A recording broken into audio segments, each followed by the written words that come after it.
at 45 or 50 years old, you're not thinking about what it's going to be like at 75 or 80. But that period of time is when you get the most aggressive loss of bone. Welcome to the Dutch Podcast, where we dive deep into the science of hormones, wellness, and personalized healthcare.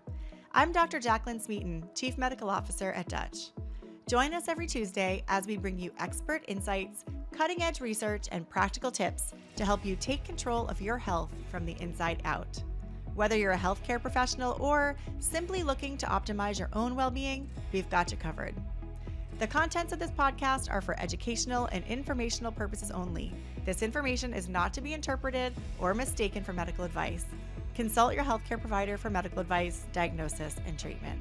Hello, and welcome to this week's episode of the Dutch Podcast. I'm really excited to have you here today because we're going to talk about what we would consider a silent disease. It's something that we oftentimes pay no attention to until really it's too late and someone sustains a fracture, and that's bone health. Really, when we look at bone health in women, it is one of the most impactful elements of longevity and of declining longevity because it's one of the most common reasons to be admitted into an assisted living facility for women. And it oftentimes is a injury that people don't recover from when they fall and break a hip or they have a fracture in their spine. It's hugely impactful to life. Yet, when we're talking to women in their 20s and in their 30s and in their 40s and their reproductive years, and even in perimenopause and menopause, it's hard to get engagement around this topic. It's hard to get them excited about protecting bone. This is a really important conversation for you to be listening to because we're going to talk about some of the other options around how and when women should be screened, what risk factors might clue you in early to someone needing more support for their bone for the long term.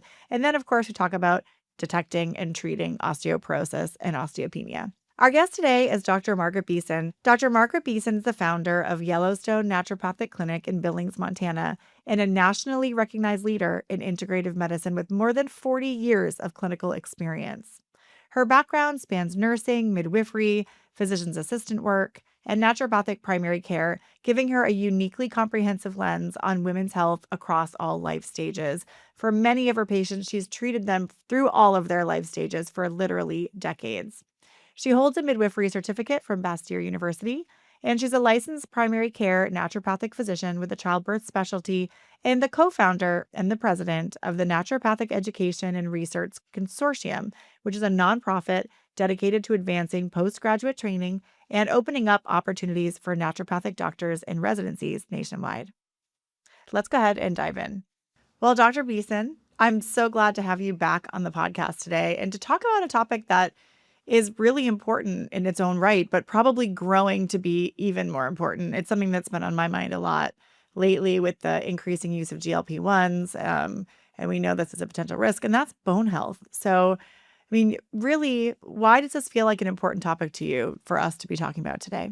Well, I've been looking at DEXA scans since I started practicing. I came to Billings in 1992. There was a rheumatologist who had a DEXA scan machine. And so, I've seen since that time major changes in identifying where their concern is, and also the treatment modalities, lots of fear around using medications for it, brand new medications. And so it requires a lot of personal education about how to address this and encourage patients to address it before they start to have issues. Hmm. Is this something that you've really seen affect a lot of women in your practice? Yeah, I think what's challenging about it is that it's a disease of the future. It's kind of like high blood pressure in that way, in the sense that people don't really want to treat it because they don't feel anything. Most people, some people have headaches or whatever, they don't feel anything. And so they don't think that it's something they need to address, right? But I've learned so much by being a doctor for so long that when you see a person have a kyphotic fracture, at 78 or 80, you just never want that to happen again. And so it requires a lot more investigation and awareness and, being very current was like, what's out there? Of course, as naturopaths, people come to us and they don't want to do drugs a lot of the time, and they don't want to do hormones a lot of the time. And so really trying to find ways to help people understand the risks that are at 45 or 50 years old. You're not thinking about what it's going to be like at 75 or 80, That's So such that's an my important motivation. point. Yeah, it's hard to get motivated about something that doesn't feel real to you. As a doctor, when we talk to patients, if it doesn't feel real or acute or bothersome, like if they had a skin rash, they would do anything because it's affecting Right. their day-to-day life. But when you think about risk mitigation in the long term, it doesn't feel real. And I think a lot of us probably have had situations like my grandmother fell and broke a hip when she was in probably her early 80s. But she's passed on, but she's never really fully recovered from that. She had surgery and then went to a rehab hospital and then wasn't motivated to do physical therapy. And that became kind of like the beginning of the end. And I think that's a very common story or experience Right. for women at end of life. I mean, it's one of the biggest reasons why women end up in assisted living. Exactly. How do you get that point across, like you said, to a woman who's Right. 30, Right. 40, 50? Because it just doesn't feel real unless they're experiencing it. Well, and the whole hormonal, I was been thinking a lot about this the last couple of days as I've been looking more into the estrogenic impact, is that I was thinking about the history of, estrogen being, feminine forever in the 50s, with Roberts. And then suddenly in 2001, it was like, no, everybody needs to come off. Nobody needs to take it at all. Now, this complete sort of fragmentation of who and how, that's why I really appreciate what Dutch is doing, and particularly in terms of identifying the paper that I read, I think it was from 2023, where looking at estrogen levels and seeing, what mode of delivery results in estrogen levels is really important stuff. And looking at, well, what are the recommendations for treating people for osteoporosis, preventing osteoporosis, and what estrogen levels do we need to have? And really, there's a lot of talk about what that would look like in the blood, or what are the most optimum estrogen levels for preventing that. But there really are no recommendations at this point except for what people should take, right? And what you should take is this. And a lot of women don't want to take some of the recommendations of estrogens, or feel uncomfortable, or just don't feel good on a patch with the proper amount that theoretically is going to protect, you know? So there's that. And for naturopaths that went through that 2001, and we were using the combination bioidenticals, right?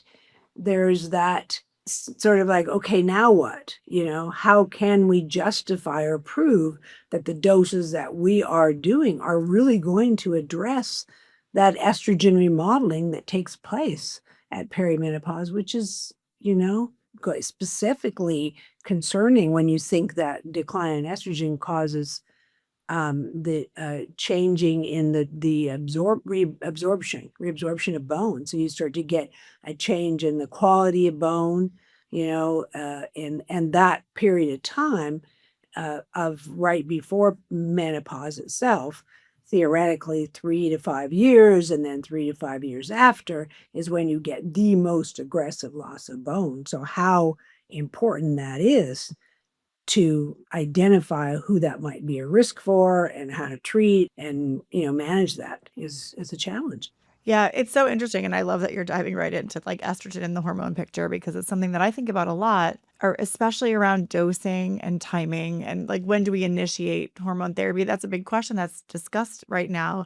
Of course, not every woman needs to do hormone therapy. Let's put that out there. But, it's very interesting to look at the data around when to start a woman on estrogen progesterone combination therapy.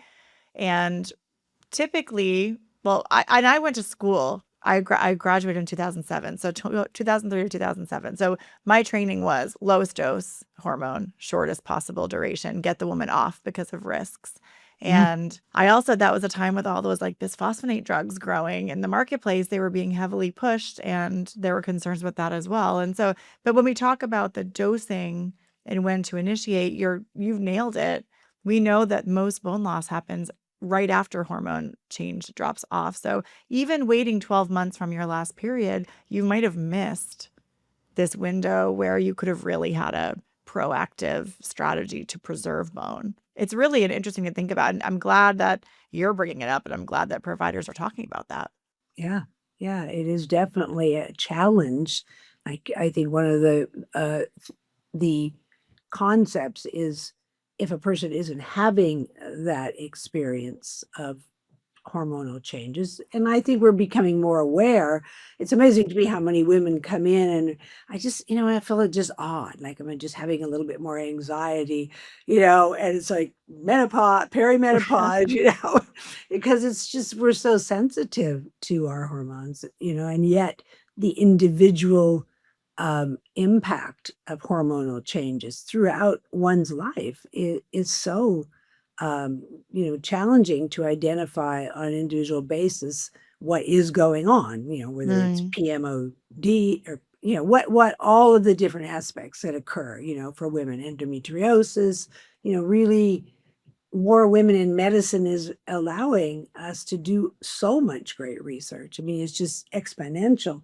One of the things that I've been getting is this Osteoporosis International. It's backward on the screen, probably, Oh, but yeah. I see. No, it's it, okay. It's great. yeah, and it's like this is something I get monthly from the Bone Health and Osteoporosis Foundation, and the research in here is just over the top. You can't even believe it. There's research in here talking about prebiotic, probiotic, and symbiotic supplementation of gut microbiome and how that affects bone density. I mean, it's just amazing how much people are motivated to understand, what's happening with hormones and how to prevent this hip fractures and spinal fractures as people age. So I want to kind of step it back a little bit because I think if people are newer, I'm thinking about the listeners. If you're joining us, we're so glad you're here today. Maybe you are a patient who has a mother or a grandmother who had osteopenia or osteoporosis, or you're a clinician who is conventionally oriented. You've learned the model that you've learned and you're wanting to get a different understanding. That's why you're here today. Can you talk, Dr. Beeson? Like, I want to start with just talking about what we know about osteoporosis. And I know, just to frame it up, like, this is a disease that affects about 200 million individuals worldwide, predominantly women, where you get reduced bone density and just a change in the microarchitecture and the deterioration of bone tissue over time. We know that there is a lot of different influences. We've already started to talk about hormonal. This has really been underrepresented. It's exciting to hear about all this research, and I want you to share that a little bit. Can you talk a little bit about where we've come from with our understandings? I think the most basic is women are like, oh, my bone health is declining. I need calcium. We've come a long way from just that calcium story. What do we know now about some of the contributing factors around osteopenia and osteoporosis, particularly through the lens of naturopathic medicine? Well, I think, in terms of the most predominant impact is, of course, estrogen, in the remodeling of the bone and the impact on the bone of the decline in estrogen and how that influences the osteoclast and the osteoplast. So you get, osteoclastic activity with reduced, with increased reabsorption. Reabsorption, that's a confusing term for a lot of people, meaning that your body starts to lose some of the bone matrix and calcium. And then you also have an impact on osteoblasts, which means that you don't build the bone up as well in the same way. So you start to get a risk for more fragility, and again, the architecture of the bone begins to change. And that apparently that is very much associated with estrogen, and that's going to be individualized Mm. depending on really, I believe genetics are the biggest factor. From looking at bone density over the last 30 more years and seeing that and looking at all of the things that I have done as a naturopath to help people preserve their bone density or address it, with the calcium and the exercise and good nutrition all in all, and seeing that no matter what I have recommended, there is a certain subset of individuals whose there is a genetic risk.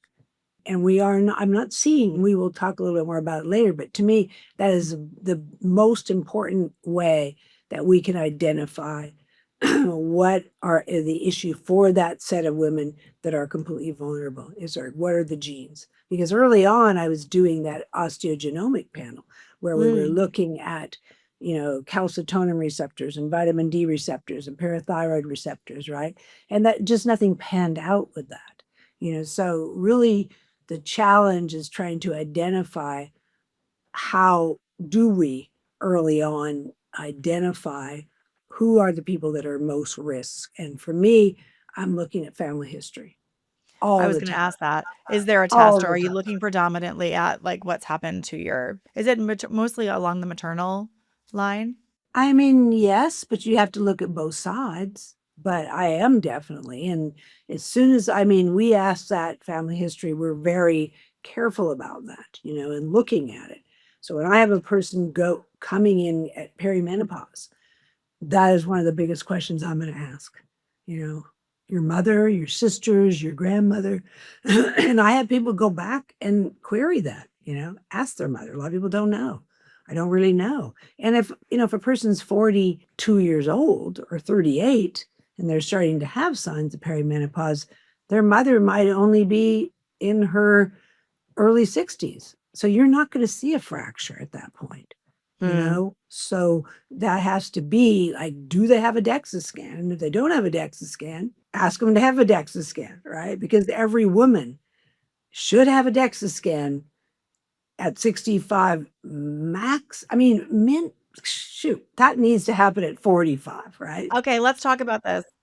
Can you start with what is like our standard guidelines, practice guidelines? And then I do want to talk about what you would recommend or do differently, because I think standard practice guidelines, it's population-based medicine, right? It's like, how do you get the most bang for your buck on the spend for the diagnostic and then the disease you prevent? It's a different calculation than like a patient who's sitting in front of you whose life's going to be affected by an illness. And I think that's a piece where we come in with functional medicine and naturopathic medicine, because oftentimes we work with patients who have resources to spend that they want to invest in their health to live a healthier trajectory than the population. So start with just the standard guidelines, and then I'd love to hear what you might do or when you might consider doing something different.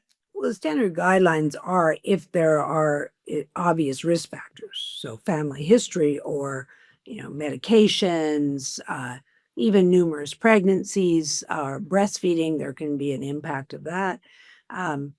There's some positive about it, but there is also that impact. All of the other certain disease processes, you could then have a diagnosis code, hyperthyroidism, right? Not untreated. So you could have a diagnosis code then to order a DEXA scan early if you have one of those codes. If you don't have one of those, it's 65 years old. So, you got to make up a code, a family history of osteoporosis, otherwise 65. And I think there's a lot of emphasis right now on, well, I would say not much emphasis, not enough emphasis on changing that to an earlier age. For years and years and years, I've said it should be minimum 55. But now, really understanding the impact of that perimenopausal decline, really baseline, 45 would be really great. And then you can see how aggressive you want to be, because one of the most important concepts that I have learned over the years is that once you lose a sufficient amount of bone density, the quality, it'll be challenging to get the quality back. Some of the newer medications are geared towards that, a higher quality, but those are very short-term medications. And so maintaining that quality is going to be very challenging off of those medications, which are supposed to be used short-term. So yeah, quality Yeah. of bone, so crucial. And we need to understand and evaluate that way sooner than we are. I love that you look at the baseline, because I think it's really critical to look at it really in closer to an optimal time frame. so that you can estimate change. I mean, what we care about is, are you losing bone, right? So if you Exactly. are only looking at 55 or 65, even if you are, you don't have a terrible T-score, you don't know how that's changed in 10, 15, 20 years, or the acceleration of loss. I think it's one of the things that's exciting is that there are all these direct-to-consumer DEXA scan companies. Like most major cities have them. I did one in Boston last year, and it cost me Mm. $150 out of pocket. But they did Wow. a DEXA scan, which not only gives you the bone density, it gives you your body fat, your lean muscle mass, weight, your visceral fat, which is a separate marker for disease. And then they did a VO2 max measurement, which looks at your breathing over a period of time. And they can measure essentially your metabolic rate through the most accurate method. And all of that, it took about 30 to 45 minutes of my time. I paid out of pocket $150. I got this big report right on the spot.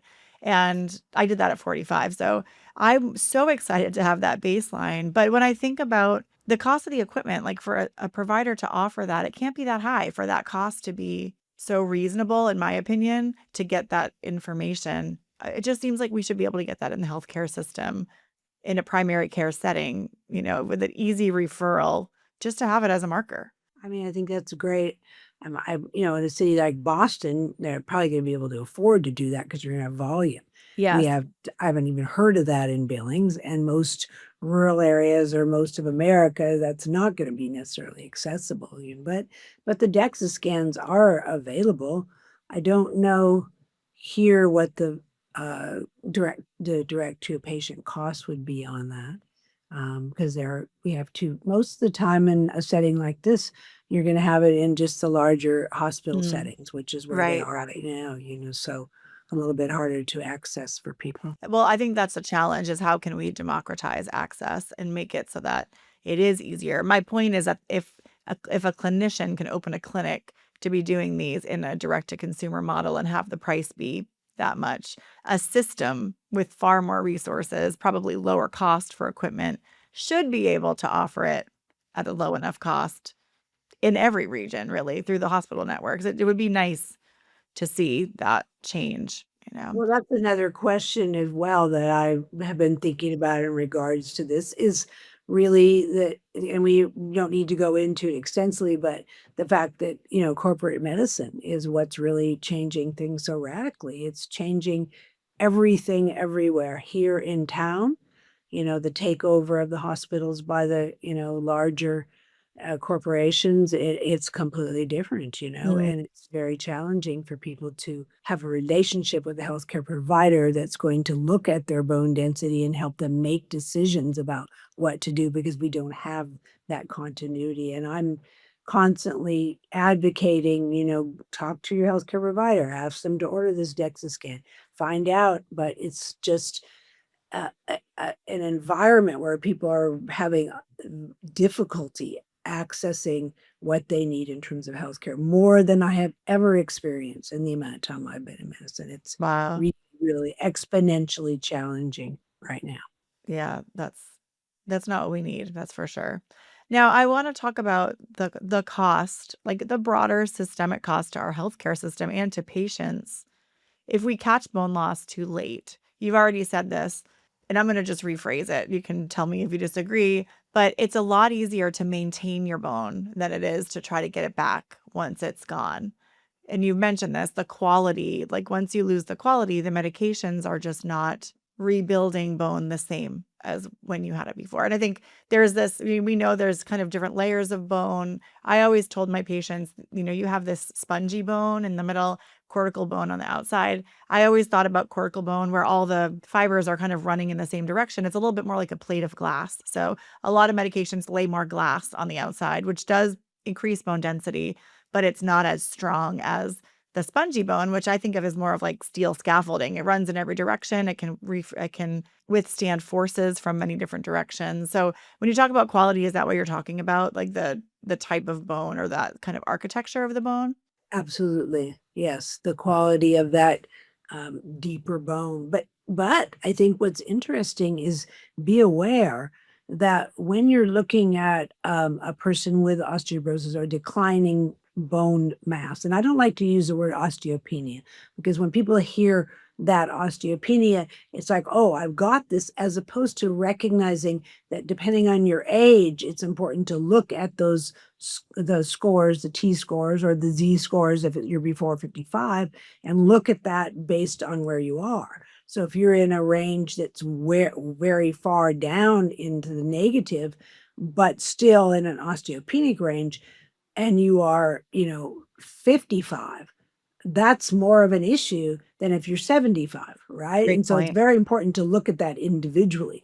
But the other thing is, know when you look at DEXA scans that you're going to have some people that are going to have the hip with a lesser bone density, but the spine where other people have, and that is more of the genetic component, the spine. And again, to me, that is more of an issue, or a more serious issue in some ways than the hip, even though you're right about that late, in the 80s, or late 70s, early 80s, a fracture, and then it's hard for people to recuperate from the anesthesia and from the debility of that. But the spine, when you see a person that it has a compression fracture of the vertebrae, that is, you have to have the kyphoplasty, and then the pain that comes from that and the changes that come to lifestyle from that. I had a patient the other day who came in. These are patients I've had, 25, 30 years, who I often have begged to get a DEXA scan or to do something. Now, this woman is wearing a brace. In order for her to stand up right and to restore the capability of her vertebrae to function, she has to wear a brace. So that trabecular bone, very, very vulnerable to the changes of estrogen. Apparently, maybe even more vulnerable to changes in estrogen early on than the hip. We'll be right back with more. The Introduction to Menopausal HRT course, created by the Dutch Test, is designed to empower registered Dutch providers with the essential knowledge and skills needed to effectively support women navigating menopause. This course, presented by Dr. Jaclyn Smeaton and Dr. Carrie Jones, addresses lingering misconceptions around MHRT and enhances provider confidence and competence in managing menopausal hormone changes. Sign up in your provider portal to learn about the foundations of menopausal HRT, estrogen, progesterone, and androgen therapy, and the importance of individualized care and hormone monitoring. Or become a Dutch provider today to get access. Welcome back to the Dutch podcast. So the genetics, when you talk about the genetics around osteoporosis, are the genetic risk factors tied more to genes around bone, like osteoblast and osteoclast production, or around ovarian health and preservation of cycles? This Or this is the everything? thing. This is what's interesting about it, Jaclyn, is that we have not looked into it. I have been just looking everywhere. I was, I wanted to go to this bone conference this summer. I'm like, who's talking about this? Everything I read, everything I look into, it's like, it is so clear to me. Again, I told you early on, I was looking at these genetic for PTH, and for nothing showed up there, for SNPs for those. But it's like, why are we not identifying it? And maybe somewhere that research is being done, to take a look at what are the factors that contribute towards that subset of people, as we know, blonde, smaller bone type, that early on start to be super vulnerable to that bone loss. And then if you don't address it early on, you have that very significant low. I mean, I'm seeing scores of -4.1, scores of, -3.7. And so going back to that question, there's the genetic, but the question of quality of bone, right? So right now, if you look at the treatment for osteoporosis, right, we now have the romosozumab, a monoclonal antibody that is considered to be the most effective for spine in particular, that can only be used for 1 year, or that is only at this point recommended to be used for 1 year, right? The claim to fame of that is that you get a reduction in reabsorption, but you also get an increase in the osteoblastic activity, right? So you're getting a quality of bone that when you lose your bone density, all those other medications have not been able to bring back your proper bone density or a healthy bone, right? But what's happening even with the romosozumab is that the generic name is brand name is Evenity, and it's fairly new. And there are some concerns about it that I have been looking at and have, in terms of cardiovascular risks. But even when you finish that year of that, which is an injection monthly for a year, you need to be on something else. Same thing with the Prolia. You do that 18 months or 2 years of that, you need to be on something else. And then you need to keep monitoring a person's bone density because we don't know what are all the things that we can do to build that bone density up, keep the quality into the 80s and 90s, So sometimes I'll ask a person, they're like, well, it's like, I'm not all that concerned about my bone density. And they're like 60. And I'm like, how long do you want to live? Right. If you still have 30 years left of your life, you're only 2/3 of the way through. You got to really be thinking about it. Exactly. And some women are surprised by it. They go, yeah, I want to live until 85 or 90. I'm like, well, if you want to maintain your bone density till then, we want to think about it at least now, if not sooner. You got a long way to go.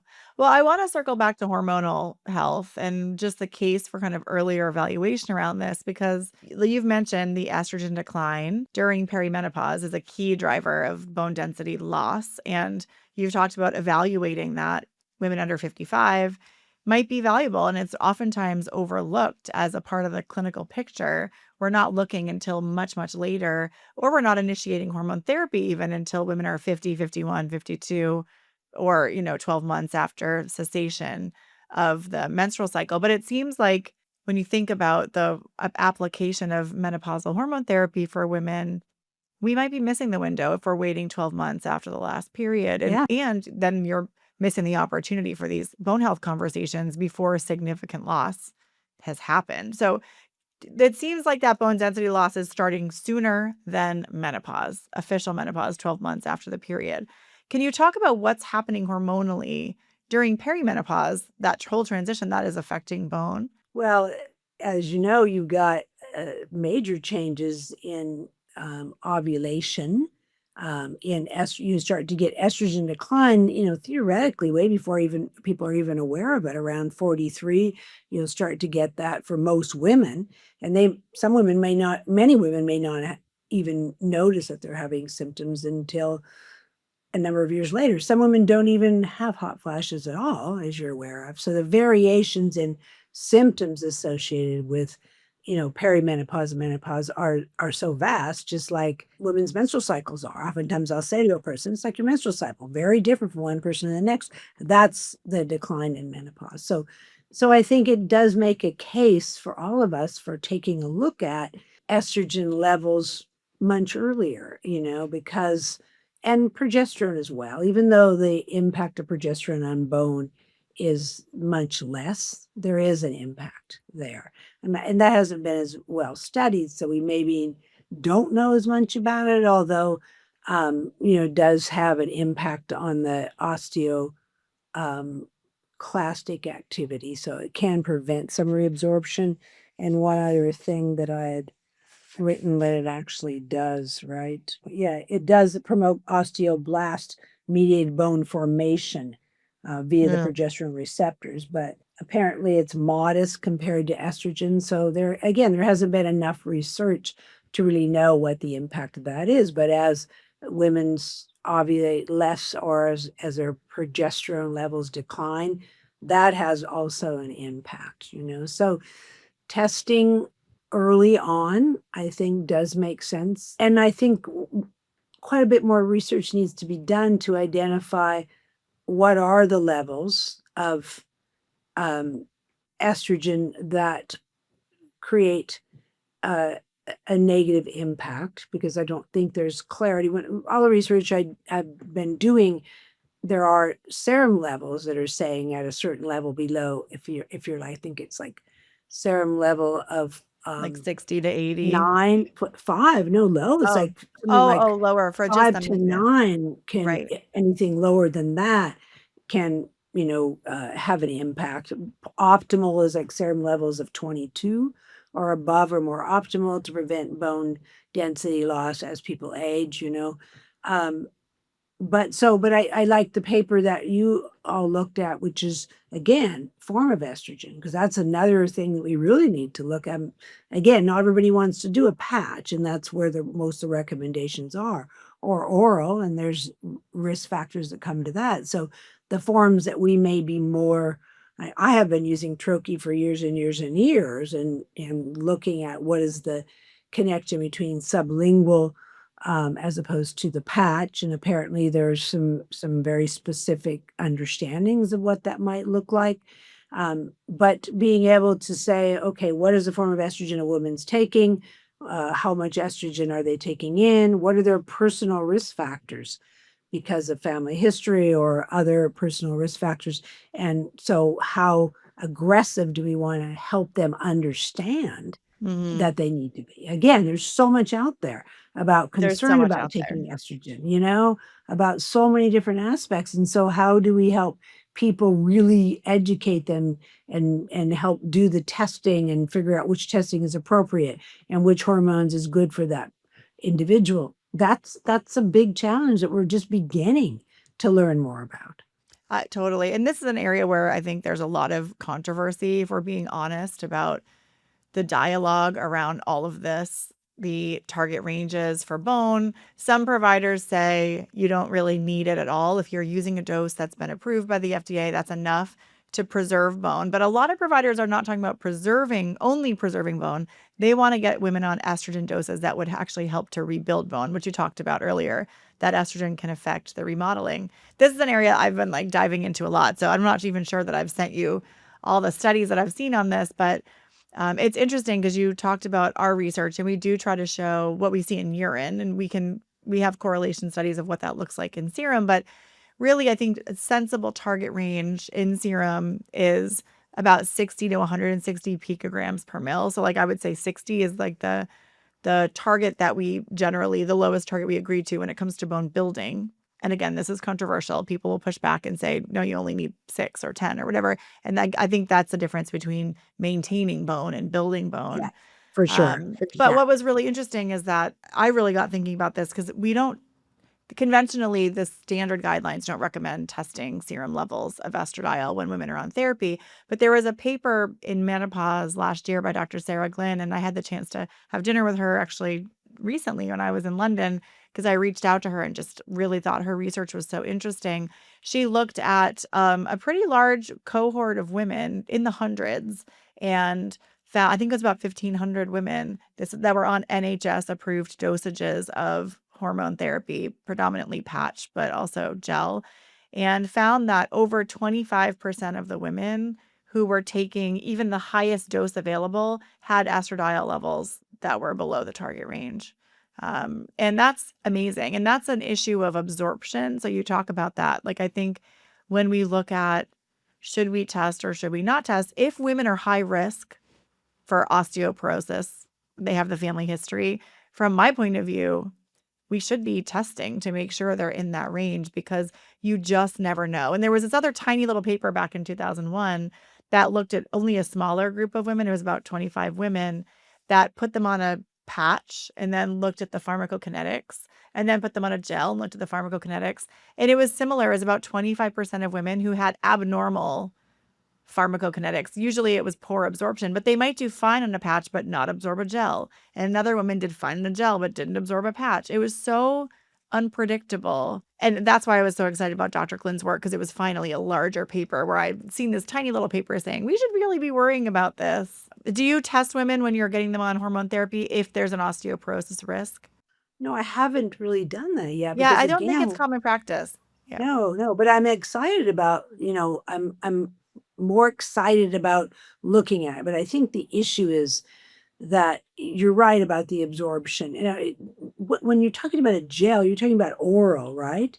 Because Oh, no, a topical, like an estrogen oh topical yeah, but transdermal. then the topical, I mean, I haven't used those for years and years and Okay, years. you're using Uh, patches mostly.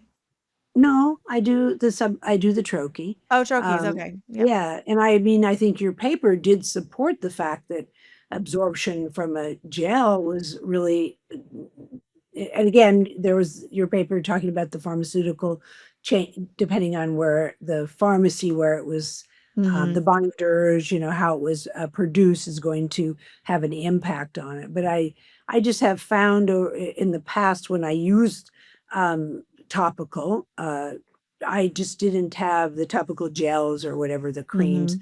I just did not see consistency and absorption for so many reasons that have gone to the troche for years and years, and I find that actually was, but still, again, there's the question, and that is the question about testing. And I think one of the challenges, there's two things. One is if you're trying to drive a woman to a higher dose of estrogen, and you know how sensitive women are to hormones, they may not necessarily want to be on that higher dose, right?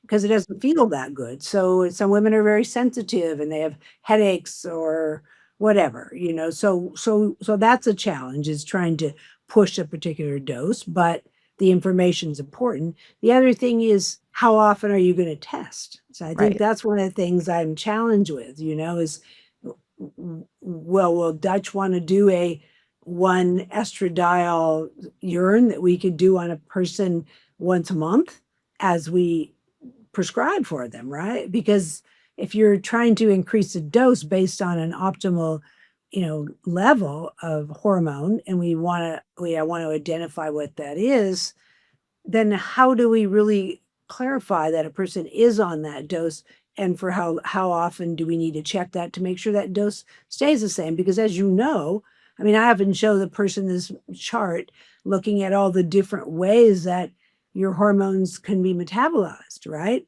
And so are you going to go more towards the estrone? Are you going to go more down towards the estriols? Are you going to, how is it, and how does your progesterone figure in that whole picture, right? Does it go more towards cortisone? Does it go more towards the androstenedione? Those are all factors that make it very challenging to identify, like, what is that bottom line level of estrogen in a given individual that is going to have the optimal impact on their osteoclast and osteoclast.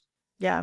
It's a tough question to answer, and I think that's another reason why it's not done, right? One, I think fundamentally menopausal hormone therapy, most of our guidelines were based around hot flash management, and you don't need to test. You can ask a woman, "Do you still have hot flashes?" Yes, increase the dose, or no. Okay, you're on a good dose. You don't need to know what level they're at. You just need to know that it's working. I think that now that we're layering on other non-patient reportable benefits that we're trying to achieve with hormone therapy, we should reopen the conversation as more data comes out.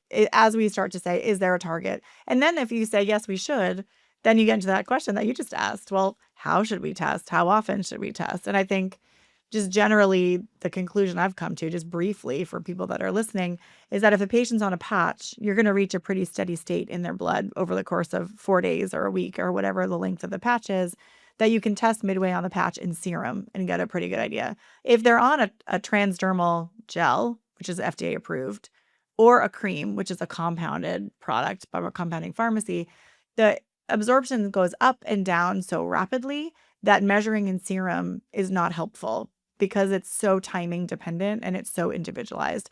That's where I think Dutch testing is helpful, because it's 4 points in one day.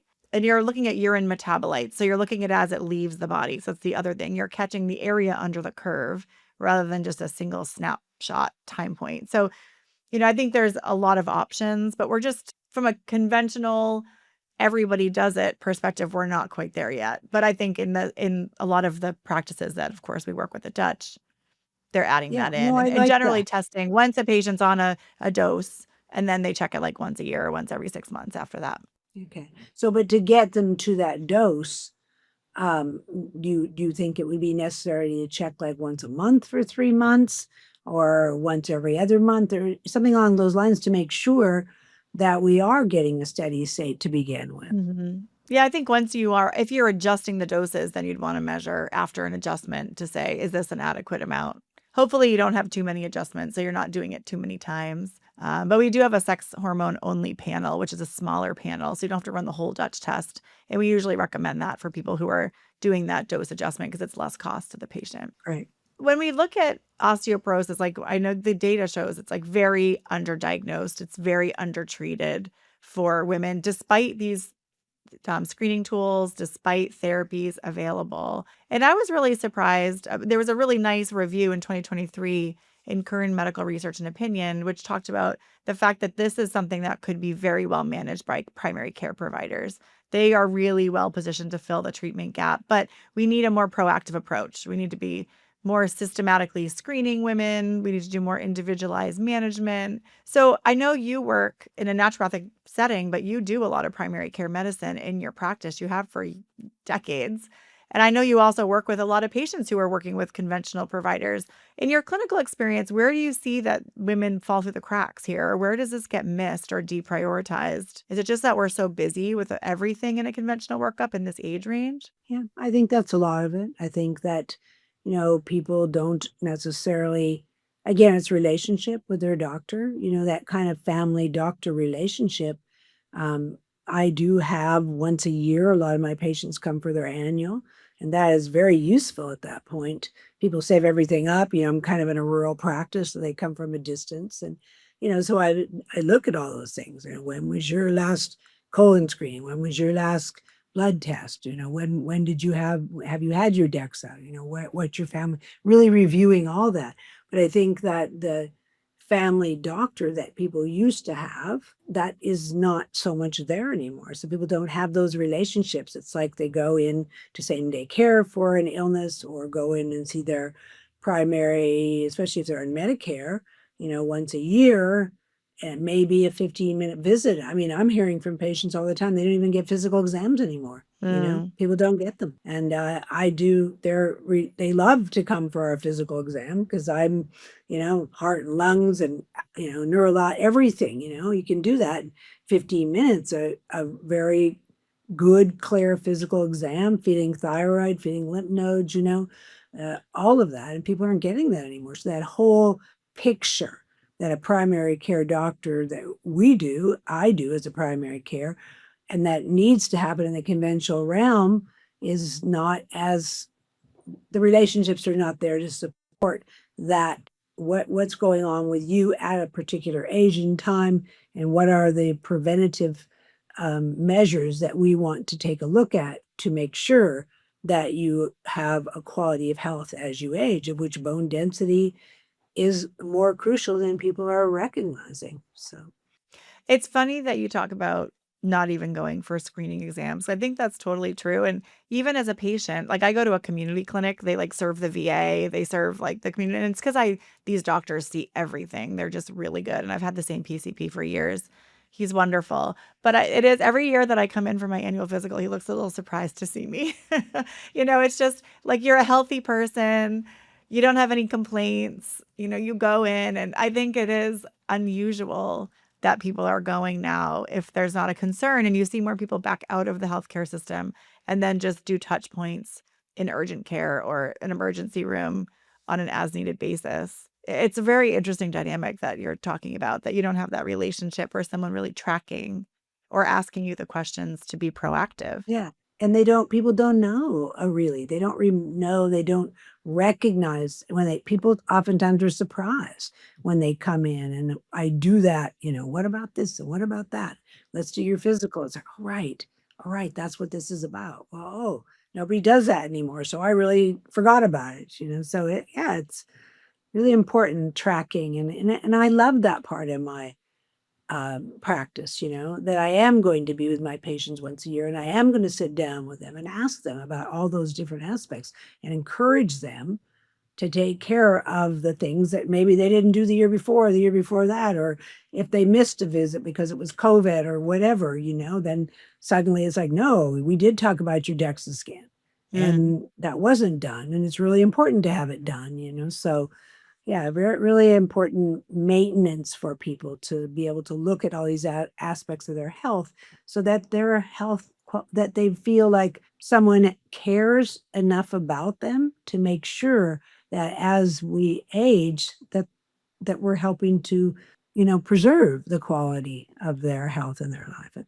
I think that's a big reason why people are going to more wellness-oriented providers. I mean, really looking for that guidance around not just how to treat disease that I'm sure you feel that too. You go in, I mean, I go into my primary care, into the clinic, and I'm relatively healthy.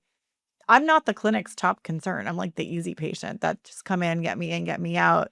And I think that's a problem. It's a challenge because do you really pay close enough attention? And I really do believe that those screenings matter, but they have to matter to the patient. You have to ask the questions, you have to ask for the care nowadays versus expecting your doctor to be the one to own that process and manage it, which Yeah, I think is it's really true. challenging. It's challenging for me, and I'm medically trained.